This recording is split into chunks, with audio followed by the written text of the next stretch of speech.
Editing 2. View this lecture after reading Chapter 4 Editing and Understanding Movies. Review the film grammar sheet in the Week 7 module to aid in the note-taking process. Journal Question 6. Which ending of Tatsi did you find most effective, the original version or the alternative, and why? The alternative ending is attached in the Journal Question folder on D2L. Consider this question in terms of everything that happens to Tatsi during the film. The original ending is an open ending. Obviously, this is an open-ended question, and both endings can be supported critically. Last week in Editing 1, we covered the evolution of editing as a language in film, the styles of classical cutting and continuity editing, and the techniques and rules employed to keep continuity. Editing 2 covers Russian montage editing, film as propaganda, rule-breaking editing, and discontinuity in MTV editing. We'll begin with the Russians and montage editing. Moscow Film School opens in 1919. It used film as propaganda, editing style in direct opposition of Hollywood's classical cutting. Soviets believed that the power was in the juxtaposition. The cuts call attention to themselves. The meaning was made in the edit. Lev Kuleshov, founder of the world's first film school, experimented with juxtaposition.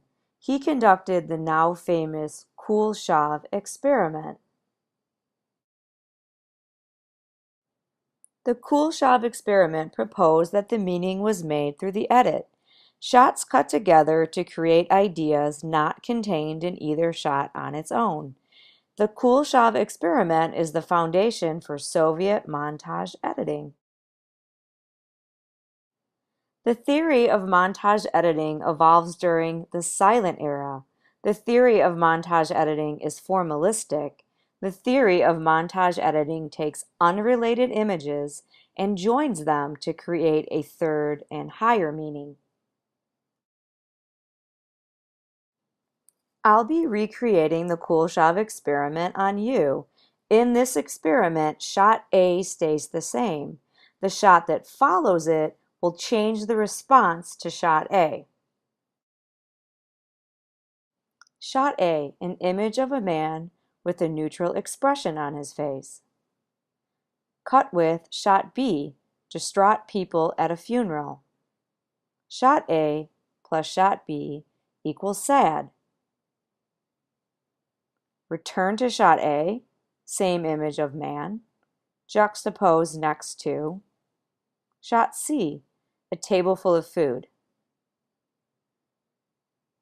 Shot A plus shot C equals hungry. Once again, shot A, image of a man with a neutral expression. Shot D, a beautiful woman.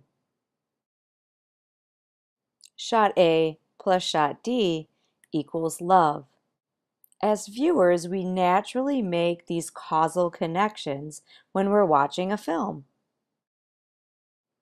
Sergei Eisenstein was a contemporary of Kuleshov, a film director and film theorist, and a pioneer in montage editing. His films Strike and The Battleship Potemkins contain strong examples. Shots collide to make meaning, often fragmenting time and space. The montage editing calls attention to itself. Unlike continuity editing, it's all about the contrast and conflict of images. Sequences from Strike and The Battleship Potemkin demonstrate the influential power of Eisenstein's montage editing and can be viewed on the supplemental playlist. Film as propaganda, used by the Soviets in the 1920s. Nazi propaganda was used in the documentary Triumph of the Will, directed by Leni Riefenstahl. The editing attempts to make Hitler look like a god. The U.S. government employed Hollywood director Frank Capra to direct Why We Fight, to rally support for entering World War II.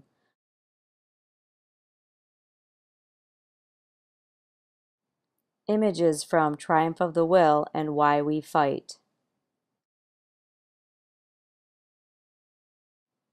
A group of rule breakers called the French New Wave, a group of French film critics turned directors in the late 1950s and 1960s, create films that challenge the conventions and rules of classical cutting and continuity editing.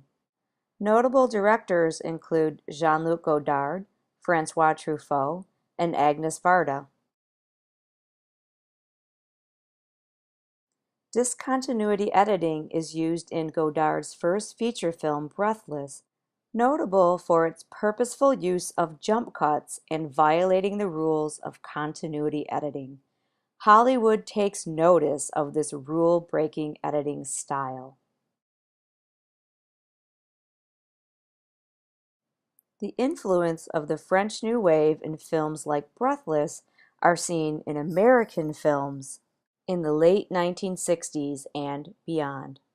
Dede Allen, editor of Bonnie and Clyde, pioneer of editing in Hollywood, Dede Allen broke the rules of classical cutting and continuity editing. The American New Wave in cinema starts in 1967. Filmmakers reject the established rules and conventions of classical cutting. The pace of films increase, as does the use of montage and discontinuity editing. Films that mark a turning point in Hollywood: Easy Rider, Bonnie and Clyde, and The Graduate. MTV editing, also known as post-classical editing. The appearance of MTV in 1981 marks a turning point in the pace and tempo of media.